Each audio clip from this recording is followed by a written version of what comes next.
প্রধান উপদেষ্টা ডক্টর মোহাম্মদ ইউনূসের কাছে চিঠি পাঠিয়েছেন যুক্তরাষ্ট্রের প্রেসিডেন্ট ডোনাল্ড ট্রাম্প। চিঠিতে তিনি জানিয়েছেন, যুক্তরাষ্ট্রে বাংলাদেশি পণ্য প্রবেশের ক্ষেত্রে ৩৫% শুল্ক আরোপের সিদ্ধান্ত নিয়েছে, যা আগামী ১ আগস্ট থেকে কার্যকর করা হবে। চিঠিতে ট্রাম্প লিখেছেন, প্রিয় ডক্টর ইউনূস, আপনাদের কাছে এই চিঠি পাঠানো আমার জন্য একটি বড় সম্মানের বিষয়। আমাদের বাণিজ্য সম্পর্কে শক্তি ও প্রতিশ্রুতি এবং আপনার মহান দেশের সাথে উল্লেখযোগ্য বাণিজ্য ঘাটতি থাকা সত্ত্বেও মার্কিন যুক্তরাষ্ট্র বাংলাদেশের সাথে কাজ চালিয়ে যেতে সম্মত হয়েছে।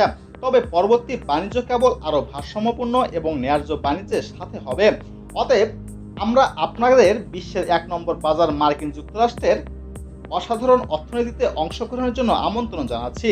বাংলাদেশের সঙ্গে আমাদের বাণিজ্যিক সম্পর্ক নিয়ে বহু বছর ধরে আলোচনা হয়েছে এবং আমরা এই সিদ্ধান্তে পৌঁছেছি যে বাংলাদেশের শুল্ক এবং অশুল্ক নীতি ও বাণিজ্য প্রতিবন্ধকতার কারণে সৃষ্ট এই দীর্ঘমেয়াদী অত্যন্ত স্থায়ী বাণিজ্য ঘাটতি থেকে আমাদের অবশ্যই সরে আসতে হবে।